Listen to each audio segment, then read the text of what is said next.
passé d'anciens joueurs, j'ai 14 ans de carrière, j'ai joué 7 ans ici au club.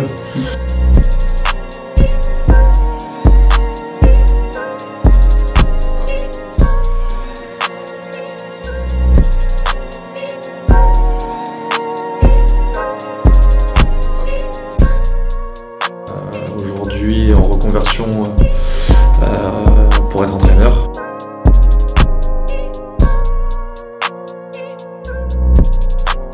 Et je suis revenu donc il y a maintenant 4 ans. 4 ans je suis revenu à Reims. Donc je suis revenu dans le club de mes premières amours et puis voilà, aujourd'hui j'essaie de rendre un peu ce que le club m'a donné à l'époque.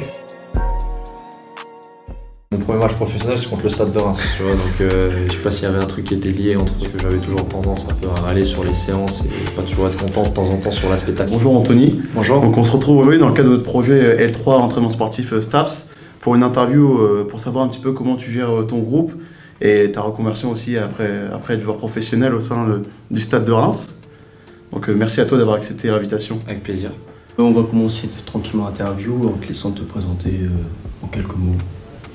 Quelques mots. Donc Anthony Weber, 37 ans, aujourd'hui en reconversion pour être entraîneur. Donc en ce moment en train de passer les diplômes, donc je suis inscrit là au DES, on arrive sur la fin. On passait d'anciens joueurs, j'ai 14 ans de carrière, j'ai joué 7 ans ici au club et je suis revenu donc il y a maintenant 4 ans. 4 ans je suis revenu à Reims, parce que ma femme, ma belle famille est rémoise, mes filles le sont aussi. Donc je suis revenu dans le club de mes premières amours et puis voilà, aujourd'hui j'essaye de rendre un peu ce que le club m'a donné à l'époque et en accompagnant les jeunes le plus possible vers le haut niveau. Tu as un peu énuméré ton parcours professionnel, mais si tu peux essayer d'approfondir, sachant que tu as joué dans différents clubs. Ouais, donc j'ai été formé à Strasbourg. Je suis rentré au Racing Club de Strasbourg très jeune, à l'âge de 10 ans, pour passer toutes les étapes jusqu'à mon premier contrat professionnel où j'ai fait mes débuts. D'ailleurs, l'histoire est un peu marrante parce que mon premier match professionnel c'est contre le Stade de Reims. Tu vois, donc je sais pas s'il y avait un truc qui était lié entre le club et moi-même, mais voilà, ça a été mon premier match professionnel. Après, j'ai pas su m'imposer par rapport à certaines choses qu'on va pas énumérer là, mais du coup ensuite je suis parti au Paris FC. Voilà, j'ai fait 1 an et demi au Paris FC, 6 mois en prêt et 1 an en tant que contrat fédéral. J'avais résilié ma dernière année à Strasbourg parce qu'il comptait pas sur moi, donc j'ai fait 1 année en national supplémentaire avec le Paris FC. Derrière j'ai signé au Stade de Reims où j'ai passé 7 ans club, où j'ai connu une montée et puis une descente. Voilà, j'ai pu jouer 4 ans en Ligue 1 dans ce club-là. Ensuite, l'aventure s'est terminée, j'ai signé 2 ans à Brest. J'ai joué 2 ans à Brest, j'ai connu également une montée. Et j'ai fini par mes 2 dernières années au Stade Malherbe de Caen, où après, à la fin de ces 2 années, j'ai décidé de mettre un terme à ma carrière, puisque des problèmes aussi physiques, et puis une certaine lassitude qui s'était un petit peu implantée. Donc à un moment donné, je pense que c'était le bon moment pour arrêter et pour passer à autre chose. Tu as eu tout de suite l'envie de venir sur du coaching ou c'est après réflexion, après plusieurs réflexions avec toi-même, avec ta famille aussi peut-être? Non, au moment où j'arrête, c'était clair dans ma tête, mais c'est vrai que ça a mis du temps à mûrir. Parce que j'avais 28, 29 ans, je pensais absolument pas déjà à l'après-carrière, ni même à ma reconversion, donc c'est quelque chose qui est venu tardivement et qui a été un petit peu aussi poussé par mes années avec Jean-Marc Furlan, parce que j'avais toujours tendance un peu à aller sur les séances et pas toujours être content de temps en temps sur l'aspect tactique. Et un jour, il m'a dit en pleine séance, au lieu de m'emmerder, si je peux parler vulgairement, t'as qu'à passer tes diplômes et devenir coach plus tard. C'est ce que je fais aujourd'hui. Donc je l'ai pris au mot, mais voilà, j'avais une super relation avec lui et c'est lui qui m'a conseillé et fortement poussé à embrasser cette carrière-là. Et comme je sais que tu étais beaucoup capitaine, j'ai pu voir. Est-ce que tu avais cette place de leader au sein du vestiaire ou Ouais, j'ai toujours eu ça. Peut-être pas au tout début quand je suis arrivé chez les pros à Strasbourg où tu découvres un peu le monde et tu as tendance à te mettre un petit peu en retrait et voir ce qui se passe. Mais au fil des années, j'ai toujours eu ce rôle-là, même quand je suis arrivé au Stade de Reims. J'avais toujours cette posture de leader, j'ai toujours été dans les groupes qu'on appelle le conseil des sages. J'ai toujours été dans ce groupe-là, j'ai été capitaine aussi ici. J'ai été capitaine un petit peu à Brest, j'ai été capitaine un petit peu à Caen. Donc c'est toujours une posture qui m'a toujours plu, en fait, d'avoir de l'importance et de prendre le lead. Alors pas toujours de la bonne manière. Voilà, j'ai un franc-parler qui, de temps en temps, m'a servi, de temps en temps, m'a desservi. Mais j'ai toujours eu cette place de leader. J'aime bien être au front de l'attaque, si je peux dire ça comme ça. Et essayer d'amener le groupe derrière moi. Et ça m'a plutôt bien réussi jusqu'à présent. Bien sûr. J'avais une autre question. Comme on peut le voir que beaucoup de capitaines sont au poste de défenseur ou même gardien. Est-ce que ton poste a permis de refléter j'ai tendance à dire, et j'essaie de le transmettre un petit peu aux jeunes générations. En tant que défenseur central, on a un peu cette responsabilité-là, au même titre que les gardiens, même s'ils sont un peu éloignés des joueurs, mais on a souvent la vision de tout ce qui se passe devant nous. Donc on doit avoir cette responsabilité-là, de guider les gens qui sont devant nous, les joueurs qui sont devant nous. Et déjà pour notre sécurité à nous, parce que si les mecs devant vous font le taf, derrière toi t'en auras moins. Bien sûr. Et puis par souci aussi d'équilibre d'équipe et de pouvoir guider au mieux les mecs qui sont devant toi. Et ça a toujours fait partie de moi, j'ai toujours cette fibre-là. J'ai pas commencé défenseur central à l'époque, étant plus jeune. On m'a mis un peu à ce poste-là. À un moment donné aussi j'ai grandi, j'ai eu des problèmes de croissance dans ma jeunesse et puis après j'ai atteint 1m90, donc aujourd'hui c'est un peu les prérequis, c'est la taille requise un peu pour jouer à ce poste-là. Donc j'avais certaines prérogatives et certaines qualités pour ce poste et pour moi c'était quelque chose de naturel, c'était pas forcé de le faire. Si aujourd'hui tu devais rejouer un petit peu au football en tant que joueur, est-ce que tu aurais la même approche, que ce soit avec le coach, avec tes coéquipiers ou même avec le staff en fait, est-ce que tu aurais la même approche toi qui voit un peu l'autre côté en fait, c'est une autre facette complètement? Je pense que oui. Alors j'ai connu des staffs où la proximité avec le coach était un peu plus compliquée. Les échanges entre joueurs et entraîneurs, il y avait quand même cette forme de hiérarchie à l'époque. Je sais pas, une certaine forme de pudeur et de respect, de pas être super proche du coach parce que c'était quand même le décideur. Aujourd'hui avec les nouvelles générations, c'est un peu moins le cas. On a une certaine proximité, les joueurs ont beaucoup plus de place dans un effectif, ils ont droit à la parole. Et moi je trouve que c'est quelque chose d'intéressant parce que c'est un partage au final. Il y a le coach qui prend les responsabilités de certaines choses, mais tu les amènes à faire ce que toi tu veux si tu les incorpores un peu plus dans la discussion et dans les échanges. Donc moi c'est quelque chose qui me va très bien. Voilà, je suis quelqu'un d'assez jeune dans ma tête, j'ai des enfants, donc ma femme dit souvent qu'elle a 3 enfants à la maison dont je fais partie. Donc moi avec les jeunes générations, même si je suis pas toujours d'accord avec certaines choses, non, je me sens proche d'eux et le partage, c'est quelque chose qui est important. Ouais, je pense notamment, tu as des catégories jeunes, donc tu as été sur les 19 et même sur la N3. Ouais. Donc avoir échangé avec Pierre après son stage, c'est une catégorie qui est très jeune, en final, votre national est très jeune. Oui, tout à fait. Et du coup, avoir cette proximité, je pense, avec eux, c'est aussi un partage, et ils savent aussi ta carrière, je pense, donc même vis-à-vis d'eux, je pense que tu gagnes en crédibilité aussi vis-à-vis de ce que tu peux leur apporter, je pense. Ouais, c'est sûr, j'essaye en tout cas, après ils prennent ou ils prennent pas, comme je leur dis souvent, vous avez le choix de pas m'écouter ou de pas prendre ce que j'ai à vous dire. Je pense que c'est un tort pour eux, mais en règle générale, ça se passe plutôt bien. Ouais. Ça se passe plutôt bien. À partir du moment dans l'échange, dans l'écoute, je suis passé par ce qui se passe, par ce qui passe aujourd'hui.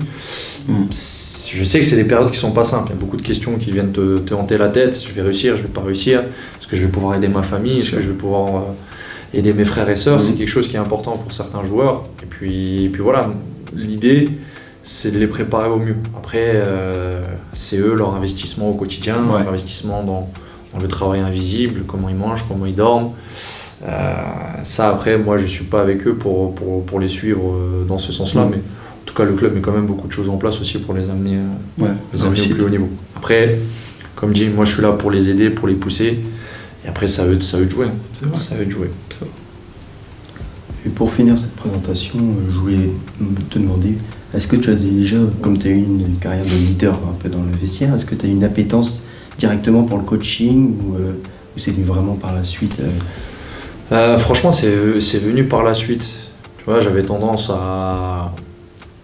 Quand tu joues, tu te poses pas trop de questions au final, sur tout ce qui est aspect athlétique. Aujourd'hui, quand tu es un coach, il faut que tu aies un large panel. Il faut que tu connaisses un peu la prépa mentale, il faut que tu connaisses un petit peu la prépa athlétique, il faut que tu connaisses pas mal de choses. Et toutes ces toutes ces choses-là, j'en avais pas forcément conscience et je m'y intéressais pas forcément. Et au fur et à mesure que je me rapprochais de la fin, j'ai commencé à poser certaines questions auprès des préparateurs athlétiques, auprès des coachs que j'ai pu avoir sur la fin. Et tout ça, ça m'a donné faim. Ça m'a donné faim de connaissances, d'apprendre. Et c'est pour ça que les formations françaises sont mises en place. C'est vachement intéressant. J'en reviens d'une semaine où on a été sur la prépa mentale, sur les techniques de posture pour se relaxer, les techniques de respiration. C'est des choses que j'avais pas connues et que je trouve aujourd'hui presque primordiales à mettre en place dans un club si tu veux performer. Après, il y en a certains qui n'en auront pas besoin, d'autres qui en auront besoin, c'est propre à chacun, mais je trouve qu'il y a des choses qui sont intéressantes à apprendre, à connaître, à mettre en place et après à transmettre à tes joueurs. Donc on va arriver sur le management avant ton groupe, mais une petite dernière question qui est un peu rigolote, mais pourquoi Reims en fait? Est-ce que c'était évident pour toi, une facilité de venir à Reims, ou à l'inverse tu dis c'est un beau défi, j'ai passé 7 ans de ma vie à jouer là-bas, donc tu as connu des belles périodes et une moins belles, mais est-ce que c'est une facilité ou plutôt un beau défi que tu te lances à dire je reviens à Reims et je vais essayer de passer mes diplômes là-bas? Les deux au final, les deux, mais comme je te disais auparavant, c'est Reims que le club m'a donné, parce que certainement sans le Stade de Reims, peut-être que j'aurais pas fait la carrière que j'ai fait derrière. J'ai fait 7 ans, on est venu me chercher quand j'étais en national, on m'a fait confiance, on m'a fait jouer. J'ai connu des moments incroyables ici, dans les deux sens. Bien sûr. Des très bons moments, qu'ils soient familiaux ou sportifs. Des moments un peu plus difficiles quand tu descends. Mais je sais pas, il y a une histoire d'amour entre le Stade de Reims et moi. Tu vois, il y a des choses que tu peux pas expliquer. Ma femme est rémoise, mes filles sont rémoises, je me suis marié ici. Donc il y a tout un contexte, tout un truc autour qui fait que pour moi c'était tout naturel de revenir. Ok. Sur le management de ton groupe un petit peu, donc tu as eu des joueurs des U19, je sais pas si tu as fait un petit peu en dessous les catégories du dessous. Oui, j'ai commencé avec les U13. Avec les U13 pendant 2 ans, j'ai fait les U13 et les U14. Donc tu as vraiment connu un peu toutes les catégories. C'est bien, j'avais suivi le conseil de Claude Fichot que j'ai eu à Strasbourg en U19. Qui est l'adjoint de Rudy Garcia, qui a été l'adjoint de Rudy Garcia à l'OM, à l'OL, et qui m'a dit le jour où tu arrêtes, prends le temps de tout voir. Après, ça a été vite. Bien sûr. Les opportunités ont fait que je me suis vite retrouvé avec les U19 et très vite aujourd'hui avec la N3. Et d'ailleurs, moi j'en suis très reconnaissant et je suis heureux de pouvoir filer un coup de main dans ce sens-là. Mais j'ai commencé avec les U13, et les U14, les tournois de fin d'année où tu te déplaces avec eux. Donc c'est bien, ça permet d'avoir une sensibilité différente avec certaines catégories d'âge et même d'adapter certaines pédagogies avec les U13, avec les plus anciens. C'est ça ma question. C'est intéressant, je pense, aujourd'hui de voir en bas et de devoir s'adapter au final parce que c'est clair. La manière de discuter avec les joueurs, la manière de parler avec les petits, avec les grands. C'est pas pareil. C'est un relationnel. C'est pas pareil. Les objectifs ne sont pas les mêmes. Bien sûr. Les attentes ne sont pas les mêmes non plus. Mais c'est toute la richesse en fait de cet apprentissage-là, de connaître les plus jeunes et maintenant d'être avec des jeunes tout le temps, mais qui sont proches qui doivent être proches de jouer avec la Ligue 1 aujourd'hui. C'est ça. Donc avec des objectifs et plein de choses à mettre en place qui sont complètement différentes, tout à fait. Sur la scolarité de tes joueurs, donc là sur la Nationale 3 et c'est un peu sur les 19, c'est un point que nous par exemple dans notre région, là j'ai fait un stage par exemple à Rouen, on n'a pas le cas, on n'a pas de centre de formation. Ici vous avez la chance d'en avoir un, d'avoir des joueurs un petit peu qui suivent une scolarité un peu indépendante de ce qu'on peut connaître. Est-ce que tu as un regard un petit peu sur ce qu'ils font à l'école ou tu es vraiment sur un rôle terrain? Nous on n'a pas, forcément on a un regard un peu plus extérieur, un peu plus lointain de ce qui se passe en scolarité, mais très souvent pour moi en fait, ça c'est mon avis, tu te comportes à l'école comme tu te comportes sur le terrain. Bien sûr. Je pense que pour moi il y a quand même une certaine proximité entre les deux. Si à l'école on te demande pas d'avoir 19 de moyenne, c'est pas ce qu'on te demande. Mais si tu es déjà assidu, que tu cherches à comprendre les choses, que tu mets des choses en place pour ton apprentissage, je pense que tu vas le retranscrire sur le terrain et derrière tu seras plus en capacité d'entendre ce que le coach te demande, de vite comprendre les choses. Et je pense que pour moi il y a un lien entre les deux. Donc on a les notes, on a les comptes rendus des professeurs et des gens qui s'occupent du pôle éducatif qui nous font ces retours-là. Donc on a forcément un droit de regard. Après on n'intervient pas, sauf que de temps en temps quand on entend du boucan ici et qu'on a le bureau juste à côté, on se permet quand même de temps en temps de les recadrer un petit peu, mais en règle générale on n'intervient pas. S'il y a des sanctions scolaires à prendre, il y a un pôle qui est dédié à ça, qui prend ces responsabilités-là. Après, si ça va trop loin, forcément, On agit également sur le sportif, Ouais. mais c'est des cas qui sont très très rares. Ok. Oh, du coup, donc rapidement pour finir là-dessus, il n'y a pas de punition vis-à-vis des joueurs. Ton groupe le week-end, c'est vraiment côté terrain, tu t'embêtes pas avec ce qui se passe à côté, quoi. Non, c'est pas l'idée, parce qu'en règle générale, ça reste tous des bons garçons Oui. qui débordent pas. Après, il peut y avoir un delta entre un joueur et un autre au niveau des résultats. Bien sûr. Ça, c'est une autre question, mais en tout cas, sur le forme de respect, sur l'assiduité, en règle générale, on n'a pas trop de problèmes. Et même problématiques, il peut y avoir dans un collège ou dans un lycée normal. Des fois, les retards, parce qu'il y a des garçons qui arrivent, qui sont rémois, qui peuvent avoir des retards Bien sûr. avec les trains, le tram, le bus. Donc, forcément, on est un peu plus indulgent, mais en règle générale, ça se passe plutôt très bien. Ouais, c'est bien, c'est cool. Pour les U19, donc là tu étais avec les U19 la saison Ouais. passée, là tu es un peu avec la Nationale 3, c'est ça? C'est ça. Est-ce que tu as une relation avec les coachs de la Ligue 1 ou pas du tout? Est-ce que vous avez un peu un suivi des joueurs? Est-ce que vous avez des entretiens, des réunions ensemble? Ouais. Comment ça se passe un petit Oui, peu? mais ça c'était Franck Chalençon qui était chargé de ça. En règle générale, c'est tout le temps le numéro 1. Donc, comme j'étais adjoint au début de la saison, j'assistais pas à ce genre de réunion. Ok. Mais effectivement, il y a une réunion d'information qui a lieu le mercredi d'ailleurs, entre la Pro 2, donc notre groupe N3, et avec le staff des pros. Faire un retour sur l'état actuel des joueurs qui sont proches peut-être de basculer dans le groupe professionnel, dans quel état de forme ils sont, les performances du week-end aussi. Donc toutes ces questions et toutes ces interrogations sont soulevées lors de ces réunions-là. Et après voilà aussi, on a les infos aussi des pros, voilà, des garçons de temps en temps aussi qui pourraient rebasculer. Ceux qui sont blessés par exemple de longue date, qui peuvent jouer avec toi des fois le week-end. Voilà, toutes ces informations qui sont censées qu'on fait passer entre la Pro 1 et la Pro 2. Au niveau sportif, tu as des U19 qui viennent un peu avec toi jouant en N3. Est-ce que tu as même des joueurs de la N3 qui des fois le week-end ils partent aussi peut-être avec la Ligue 1? Oui. Donc pour faire des groupes, comment tu t'adaptes un petit peu entre les joueurs qui vont en bas et les joueurs qui vont en haut? Un peu la bascule, quoi. Ça c'est notre quotidien, ça de toute façon. Bien sûr. À partir du moment où les pros ont besoin de joueurs, nous on est le plus heureux du monde d'envoyer nos joueurs venir aider la Ligue 1. Et puis la Ligue 1, quoi qu'il arrive, est toujours prioritaire. Bien sûr.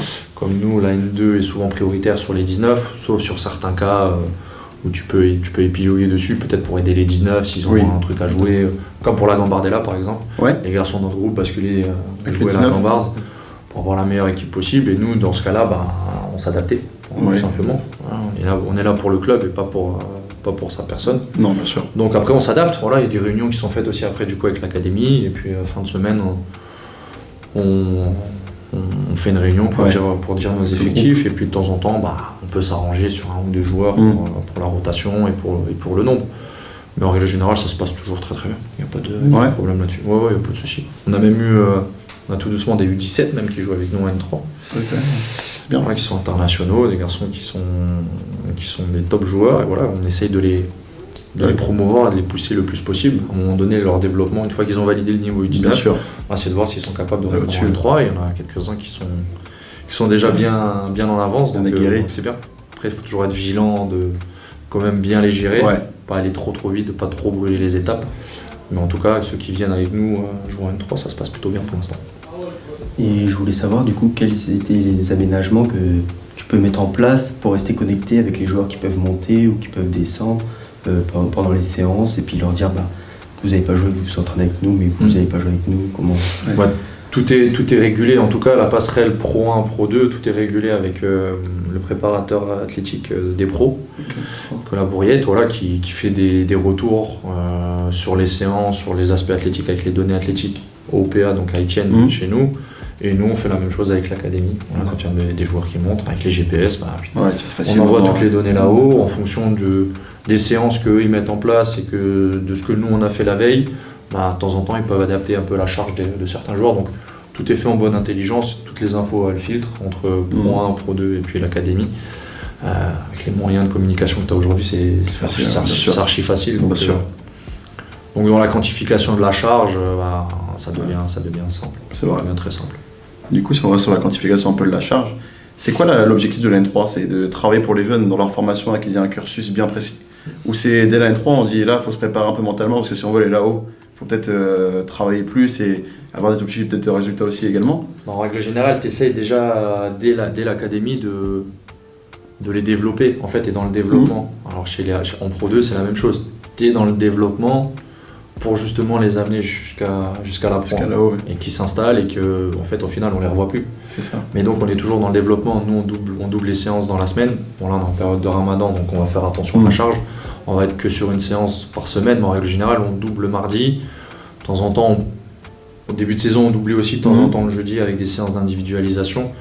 Mais grosso modo c'est encore de les développer. Voilà, en muscu, de faire des séances de muscu pour les développer musculairement, Ouais, pour les sûr. développer aussi athlétiquement, qui Bien puissent sûr. répéter les efforts et qui répondent en fait aux exigences du poste au haut niveau, qui Bien puissent sûr. répondre à, je vais pas faire tout un dessin, Non, mais c'est vrai, les c'est courses à intéressant. les courses à haute intensité, le Bien volume sûr. pour les milieux de terrain, voilà, tout ce qui est propice et qui est propre au poste. Bien sûr, c'est ce qu'on demande, oui, bien sûr. Exactement, donc c'est surtout ça.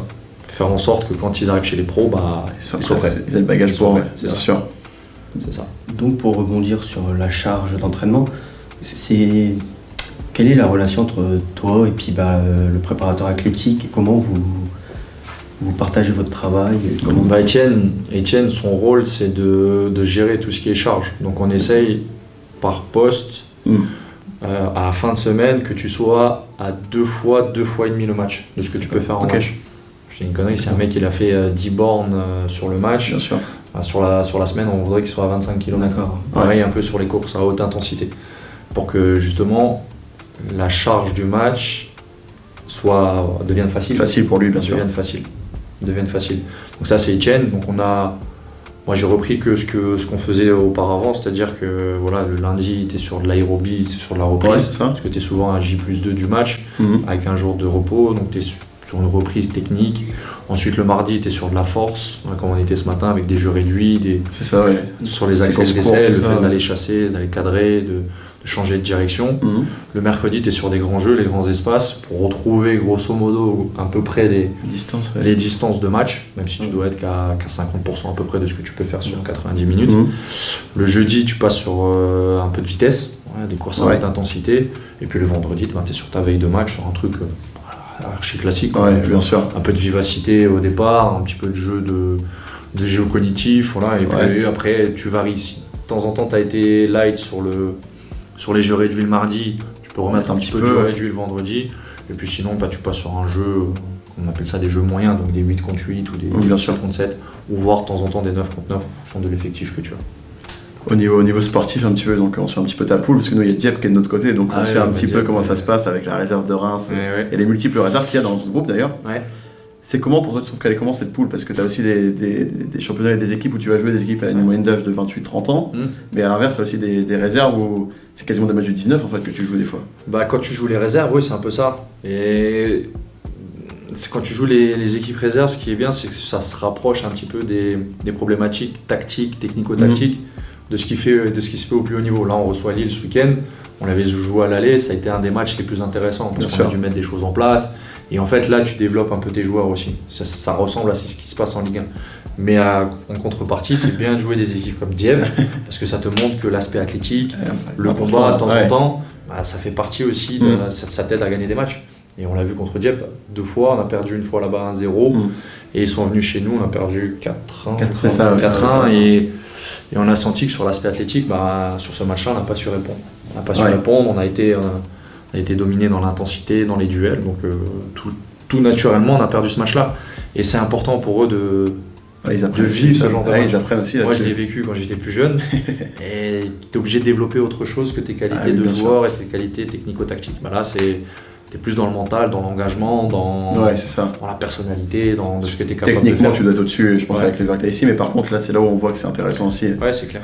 Après, peut-être que l'objectif des joueurs de Dieppe et les joueurs de Reims n'est pas aussi potentiellement le même. Non, bien sûr que c'est pas le même. Donc, t'es connu un petit peu aussi. Je pense que les jeunes, ils veulent pousser des fois aller là-haut, alors qu'on a qu'ils sont plutôt en fin de leur carrière, en fait. C'est ça, mais Dieppe, on est tombé sur une équipe solide et mature. On voit très bien leurs résultats. Ils n'ont pas perdu depuis je sais pas combien de temps. Ouais, c'est ça, 12 matchs qu'ils n'ont pas perdu. Et tu sens cet esprit d'équipe où ils te laissent pas beaucoup de place. Si tu veux les déséquilibrer, si tu veux aller marquer des buts, il faut développer pas mal de choses. Donc, non, tu as perdu contre eux, tu peux pas dire grand chose. Après notre entame de match nous plombe aussi, on prend 2 buts en 6 minutes. Tu peux pas refaire le match, mais si tu prends peut-être pas ces 2 buts, peut-être que la physionomie du match elle est différente. Peut-être que les Bien aspects sûr. mentaux, ils sont un peu plus positifs et tu C'est- cours plus bien après sûr. le score. Bien sûr. Mais de vivre les deux, c'est important. Important, Ouais. il y a souvent le débat, est-ce que les clubs doivent sortir de Ouais, c'est ça, là on avait discuté de et ça faire que les justement. matchs de centre. Je suis pas pour du tout. Non, C'est bien de cumuler les deux, c'est bien. ouais. C'est bien d'avoir ce genre de match de développement justement pour ça, pour te rapprocher un peu de ce qui se fait en Ligue 1, mais de garder ces matchs face à des hommes, Ouais. face à Bien des sûr. hommes, parce qu'en Ligue 1 tu joues des hommes, hein. Tu joues pas C'est des vrai. 19. Donc tu joues des mecs et techniquement et Athlétiquement, tactiquement déjà athlétiquement aussi. développés. Et en plus de ça, C'est qui sont impressionnant. si t'es pas prêt, bah t'exploses. Et Ouais. ce genre de match te prépare à ça. Ça marche. Donc pour revenir sur ça, comme vous êtes sur un pôle beaucoup un peu plus âgé que vous, comment vous pouvez gérer sur les jeunes, on peut avoir un esprit plus individuel et un manque de collectif par rapport à d'autres équipes plus âgées. Comment on peut pallier à ce manque sur les C'est une équipes très jeunes? bonne question. C'est une très bonne question. C'est ce qu'on essaie. On essaie de les amener dans ce sens-là. Souvent, quand tu es jeune, tu fais des différences parce qu'athlétiquement, tu es souvent meilleur. Et de temps en temps, plus tu montes de niveau, plus tu as besoin en fait, de tes copains et plus tu as besoin du collectif. Tes qualités individuelles vont rester les mêmes, elles vont toujours pouvoir faire des différences, mais elles en feront beaucoup moins au plus haut niveau que quand tu es en 17 ou en 19. Ou de temps en temps, tu es capable, je sais pas, sur un match de faire 15 différences. Peut-être qu'au haut niveau, tu n'en feras que 4 ou 5. Mais par contre, tu auras besoin de tes copains, tu auras besoin du jeu associatif, de combiner, Sûr. de trouver des relations à 2 à 3.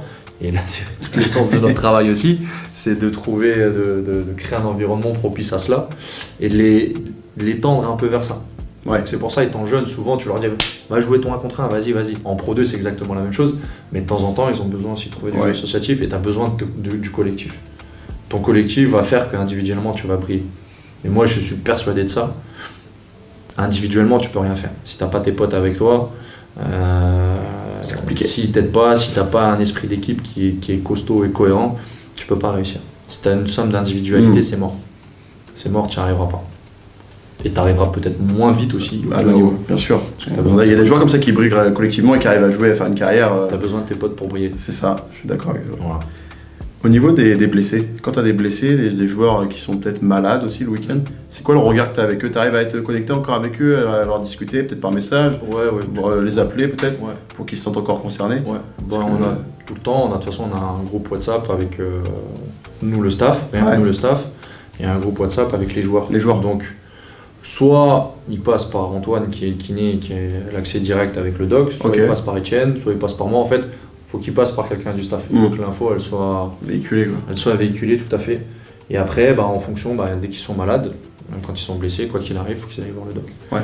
Et là, on a accès au doc des pros qui les voit. Et puis après, lui il nous transmet l'info. Malade, il s'entraîne pas aujourd'hui. Bien sûr. Aujourd'hui, il faut juste qu'il court. Et puis on adapte cette séance-là. Mais on a toujours les infos de savoir quand est-ce qu'il peut revenir sur le terrain, est-ce qu'il y a un programme adapté au départ. Donc tout est fait pareil, toutes les infos elles filtrent bien pour qu'il n'y ait pas de couac et il n'y a pas de problème avec le joueur. Donc même pour revenir sur cette potentialité absence, les joueurs peuvent avoir des émotions ou même des humeurs. Par exemple, ils peuvent pas jouer le week-end. Comment est-ce que vous gérez ça ou est-ce que vous les laissez de côté ou vous gérez pas du tout? Non, non, franchement, on les laisse pas de côté. Après, chacun réagit différemment. Il y en a certains, quand ils savent qu'ils jouent pas le week-end, plutôt que de venir au match, ils préfèrent rester isolés. C'est quelque chose que je peux comprendre, que j'entends.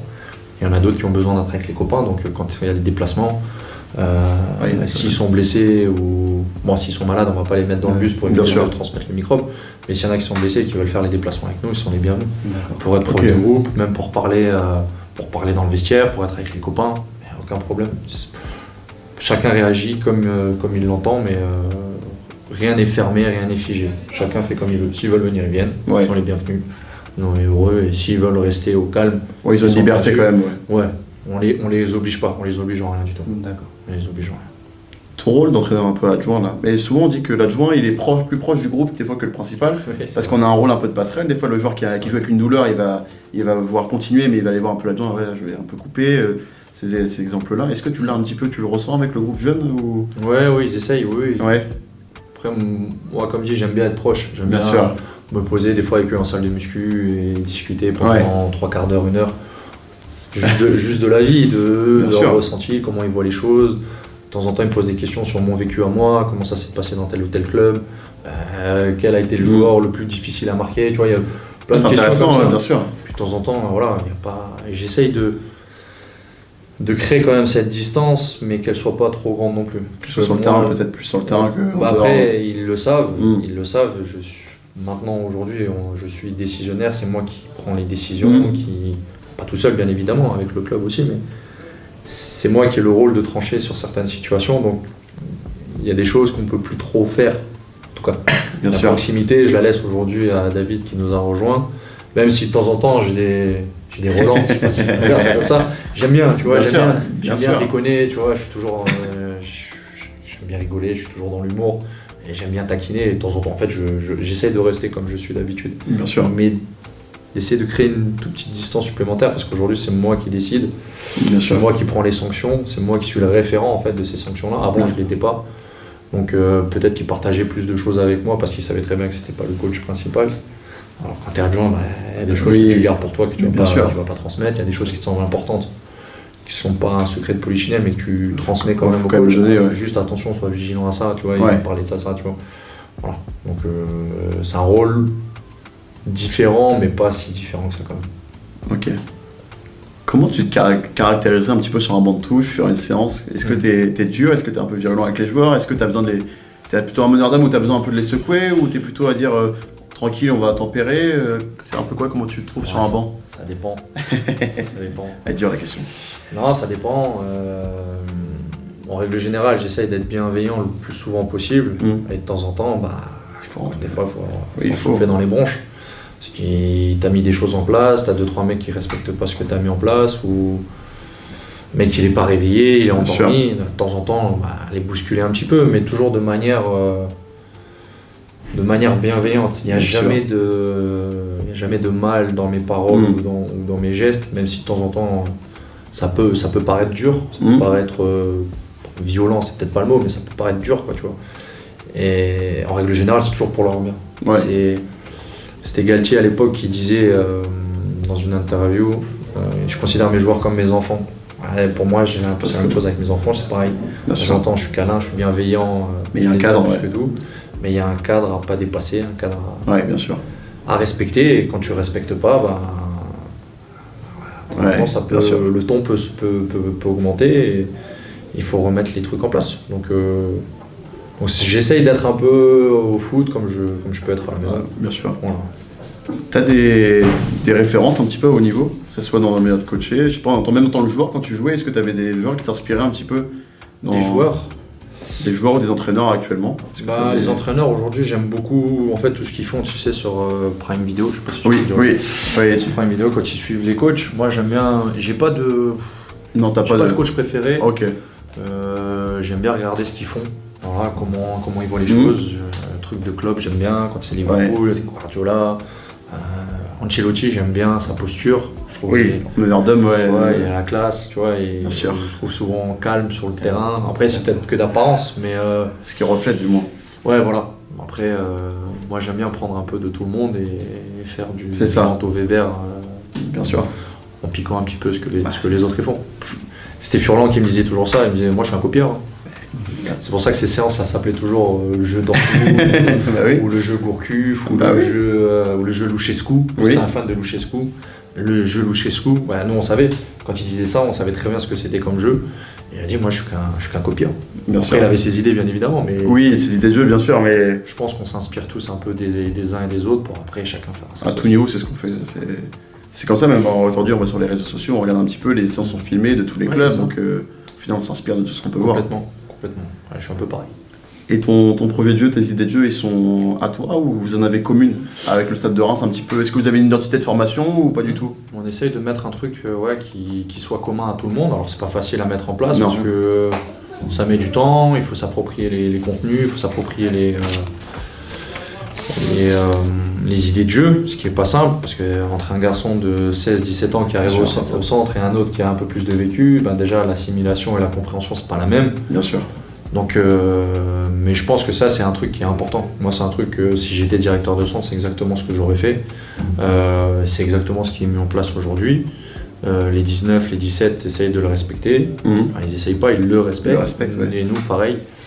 Et nous pareil, voilà, sur des ressorties, sur des animations, on essaye de faire exactement la même chose. Voilà. Et en fait, ce qu'on fait, ça se rapproche un peu de ce qu'on aime, parce que c'est une structure où tu essayes de repartir de derrière, tu joues au ballon. Voilà, mais je pense qu'une équipe de football doit être capable de tout faire. Aujourd'hui, si tu veux, c'est bien de ressortir les ballons, mais quand tu n'es pas capable, il faut que tu sois capable de jouer long, il faut que toutes les phases de jeu soient utilisées, bien sûr. Et de contrer. Si tu arrives à tout maîtriser, tu vas devenir une équipe qui est injouable. Bien sûr. Ouais. J'avais un exemple, parce qu'on discutait, j'ai fait un stage du coup à Rouen avec Grégory Auger, et on discutait un petit peu de son rôle qu'il avait à Amiens l'année dernière sur les 17, et il me parlait de la vidéo et de l'aspect mental, qu'il travaillait énormément là-bas avec ces formations qu'il avait suivies. Est-ce que toi c'est quelque chose qui te parle, la vidéo et le prépa mental, ou c'est quelque chose que tu trouves intéressant à mettre en place, notamment chez les jeunes? Lui il parlait des 17 et des 19, et je pense qu'il y a un rôle aujourd'hui... Complètement, je pense que le mental, on y arrive tout doucement de plus en plus. Je sais pas pourquoi on l'a occulté depuis tout le temps au final. Bien sûr. Je comprends pas. Après, peut-être qu'il n'y avait pas de professionnalisation du métier, il n'y avait peut-être pas forcément de cours là-dessus ou d'enseignement là-dessus. Je pense que c'était un peu propre à chacun, mais aujourd'hui, tu as des mecs qui sont spécialisés là-dessus, tu as des psychologues du sport, tu as des prépa mentales. Et après, je pense que c'est propre à chacun. Tu en as certains qui en auront peut-être pas besoin, qui en ont besoin pour autre chose. Mais moi, je pense que c'est primordial. Aujourd'hui, c'est primordial au moins d'y goûter au départ, essayer de mettre des choses en place, parce que ça sert à rien de se mentir. Moi, j'étais un stressé au début de ma carrière. J'en parlais tout à l'heure sur le terrain. Avant chaque match, j'allais 3 fois aux toilettes. Tu vois, t'as la boule au ventre, t'as peur. Gestion du stress. Bien sûr. Voilà, gestion du stress. Et nous, là, je reviens de la semaine de formation, technique de respiration. Des choses qui sont toutes simples à mettre en place, qui durent 2-3 minutes.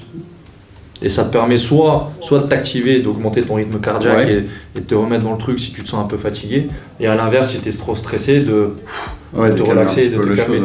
Donc c'est juste déjà se connaître soi-même, avoir des gens qui t'aident à ça, justement, avec tous les questionnaires aujourd'hui qui sont mis en place. À te connaître toi-même et à trouver les bonnes solutions, les bonnes routines. Aujourd'hui, on appelle ça mettre des routines en place en fait, qui vont te permettre de performer, tout simplement. Parce qu'aujourd'hui, tu es sur la recherche de performance. Oui, bien sûr. Et le mental, c'est un truc qu'on avait complètement occulté, qui fait partie de la performance. Tu avais le technique, le physique. Aujourd'hui, tu individualises partout le travail. Complètement. Et le mental, on y arrive depuis cette saison au Stade de Reims. Donc, j'espère que c'est un pôle qui prendra de la place, qu'on va pérenniser et qu'on va améliorer au fil des années, je pense, pour que tout le monde ait en fait accès à ça. Je trouve que pour moi c'est primordial. Et tu parlais de la vidéo c'est pareil. La vidéo ça n'existait pas à notre époque. C'est la question que j'allais venir avant. Comment fonctionnait le coach, t'avais que ton ressenti en fait, et tu te rappelais, putain cette action, c'était ça, Et le coach dit, tu te souviens, t'as fait ça, je me rappelle pas de ce que tu me racontes, je me souviens pas. Mais aujourd'hui avec la vidéo, c'est un outil incroyable. C'est un gain de temps. Alors, on se rend compte que la vidéo ne résout pas tout. Non, bien évidemment. Après, tu as le ressenti sur le terrain et le mental en fait partie. Comment tu gères la pression, comment ton cerveau est connecté, comment tu vis dans le moment présent. Et ça, c'est tout ce que la préparation mentale t'apporte. Parce que de temps en temps, la concentration pendant 90 minutes, c'est pas simple. Non. Un mec, quand tu dois défendre et que tu as un mec qui court partout et que tu dois à gauche, à droite, forcément des fois, tu sors du match, t'es pas fatigué physiquement, mais t'es fatigué mentalement. Bien sûr. Fatigué mentalement, donc je pense que tout ça, mis bout à bout, ça devient quelque chose de primordial à mettre en place. C'est vrai, je suis d'accord avec toi. Pour revenir sur la différence d'âge, par exemple au sein du groupe des 2004 et des 2008 en National 3, est-ce que tu as des difficultés, par exemple en manque de compréhension, des écarts de niveau, et comment les gérer au niveau du manque Franchement, des écarts de niveau, non, il n'y en a pas tant que ça. Parce que ceux qui montent avec nous, c'est quand même les garçons qui sont bons en dessous et qui méritent de venir avec nous. Donc on a toujours l'aval du directeur et des coachs d'en dessous pour nous dire lui il est prêt, ça lui ferait du bien, peut-être sur certains aspects, de monter avec vous par rapport pour se confronter face à des garçons un peu plus matures, un peu plus malins, pour qu'ils se confrontent à ça et qu'il essaie de trouver lui-même les solutions. Donc non, en règle générale, il n'y a pas de problème. Et puis à chaque fois qu'ils viennent avec nous, non, ça gâche pas le niveau de la séance. En règle générale, ça se passe plutôt bien. On a la chance d'avoir des anciens qui sont bienveillants, mais aussi sur leur côte, pour de temps en temps un petit peu leur tirer les oreilles parce qu'ils font pas le nécessaire. Parce qu'aujourd'hui, quand tu montes en Pro 2, c'est pas les 19. Puis ça te fait des relais aussi. De temps en temps, c'est genre là qui vont un peu chercher. Donc c'est cool. On a des mecs qui sont top dans le groupe. Je pense à notre GB Soumaïla Assila. Notre capitaine, on a Sam Koberlé qui lui est pareil, qui est top là-dessus. On a MD qui est plus souvent avec les pros en ce moment, donc qui est un peu moins dans notre groupe, mais quand il est là, prend les petits, il les aide bien, mais de la bonne manière, bienveillant quand il faut et dur quand il le faut aussi. Donc ça, quand tu as des mecs comme ça au sein de ton groupe, c'est une richesse incroyable. Bien sûr. C'est ton relais en fait, c'est ton prolongement. Tu vois, des fois, tu n'as même pas besoin de te dire T'as aux joueurs ce que tu ça. veux, tu as déjà ton mec relais qui le fait. C'est pratique, t'as la pensée, il l'a vu, et puis Et des fois, c'est même plus impactant que ce soit son pote qui lui dit ça, le plus ancien qui lui dit que le coach. C'est vrai. Donc ça, je trouve ça top. Sur cet aspect cohésion que les joueurs essayent de mettre en place entre eux, est-ce que il y a des sorties cohésion même à l'extérieur ou des activités Ouais, en règle générale, on fait ça. Club On fait ça 2-3 fois dans l'année. On a fait une fois au début de saison. On a fait là avant les vacances. Il y a une caisse des amendes. Une caisse des amendes. Et puis à la fin, en fait, la caisse des amendes, c'est pas pour nous. Ouais. C'est juste histoire de se payer un truc. On avait fait un five entre nous avec les pizzas et tout à la fin. Donc voilà, des petits moments de cohésion. Après, la cohésion, elle est au quotidien. Hein. Ils vivent ensemble le mardi, mercredi et le jeudi. Avec les petits déj le matin, donc ils sont là ensemble, ils mangent ensemble, le midi c'est pareil, ils mangent ensemble. Donc ça, pour moi, c'est aussi quelque chose de très important. J'ai vécu les deux, entre peu de cohésion où tu mangeais pas ensemble, t'as des mecs qui venaient, ils s'entraînaient, ils faisaient leurs soins, ils se marraient, des fois t'avais même pas de connexion ou de contact avec ton propre coéquipier. Ouais, c'est compliqué. Et en contrepartie, j'ai connu aussi où tu vivais ensemble, à Brest par exemple, où tu doublais les séances 2 fois dans la semaine, où tu vivais ensemble quoi. Le matin, t'arrivais petit-déj, le midi, tu mangeais ensemble, tu t'entraînais l'après-midi, tu rebouffais ensemble le soir. C'est ce qu'on et dit 2 fois dans la semaine. Souvent, on les voit plus que notre famille déjà. Donc, et forcément, à un moment donné, oui, c'est ça. tu te connectes. Tu te connectes, tu fais des conneries ensemble, tu discutes de plein de choses, le coach qui vient, qui interfère aussi dedans dans les discussions. Et mine de rien, après, t'as des liens qui se tissent, et puis c'est plus des liens professionnels, mais presque des liens d'amitié, voire presque fraternels. Donc après, forcément, quand tu joues le week-end, c'est cadeau. C'est cadeau. Tu vas vas au feu pour ton pote il va au feu pour toi. Donc ça te permet pas de gagner tous les matchs, mais ça te permet quand même d'avoir une certaine cohérence et d'avoir une certaine force. Parce que l'année où j'ai connu ça à Brest, on est monté, on a connu 4 défaites dans la saison, 4 fois, sur 38 journées. C'est-à-dire que l'aspect cohésion a servi forcément à des moments, il y a eu des moments durs, je pense. Ouais, c'est ça. Il y a des moments durs. Qui sont pas simples. Mais par contre, quand on est ensemble pour aller à la guerre tous ensemble, mais je pense quand tu es soudé, même dans les moments difficiles, tu te soutiens et puis tu t'aides, tu te tires vers le haut et tu sors de la galère plus rapidement, j'ai envie de dire. C'est quoi aujourd'hui ton meilleur souvenir, soit en tant que joueur ou coach, et un moment qui était moins agréable, mais par contre tout t'a appris, où vraiment tu t'es dit là, peut-être j'ai pris entre guillemets une petite gifle, mais par contre j'ai appris dans ce monde-là. Dans le football, ouais, en général, c'est difficile de ressortir. Il y a plein de bons moments que j'ai vécu. J'ai eu la montée ici, 33 ans après au club, c'était incroyable. On avait déambulé dans les rues de Reims, il y avait un monde incroyable. On sentait l'engouement et là tu sentais le poids de l'histoire et tu te rendais compte de ce que tu venais faire. Donc ça, forcément, c'est un moment qui reste gravé et qui reste inoubliable. Donc souvent, c'est les montées.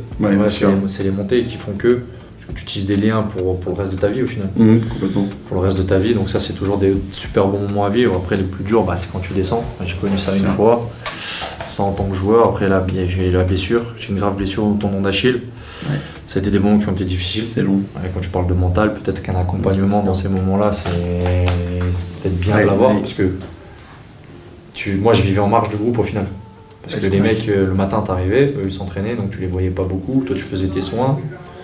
Et l'après-midi, tu revenais pour faire ta séance, mais tu la faisais seul. Tu allais sur le terrain, tu étais seul avec le prépa athlétique. Et de vivre en marge du groupe, pour moi, c'est ce qui a été le plus difficile. Le plus difficile à vivre. Le plus difficile à vivre. D'ailleurs, j'ai fait une mini-dépression et j'ai vu un psychologue derrière pendant 2-3 mois. Où un matin, je me suis retrouvé à me dire j'ai pas envie d'aller jouer au foot. Je veux pas. Et puis je suis resté dans mon lit, je veux pas aller jouer au foot. Donc j'avais sorti une connerie comme quoi j'étais malade. Bien sûr. Pas se voir le doc, mais quand j'avais vu le doc, je lui ai dit que j'allais pas bien et il m'a dirigé vers une psychologue et qui m'a sorti un petit peu la tête de l'eau. C'est là où on voit on se rend pas compte de ça. Moi, j'ai pas honte de le dire, franchement, parce que ça m'a aidé. Parce que je pense qu'à ce moment-là, si je vois pas de psychologue, je pense que je joue plus au foot de ma vie. Et derrière, je sais pas ce qui peut se passer.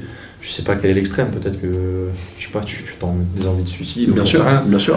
Aujourd'hui, on occulte ça, on se dit, bah, vas-y, les footballeurs, attends, ils vont gagner bien leur vie. Oui, c'est vrai. Oui, oui. mais bon.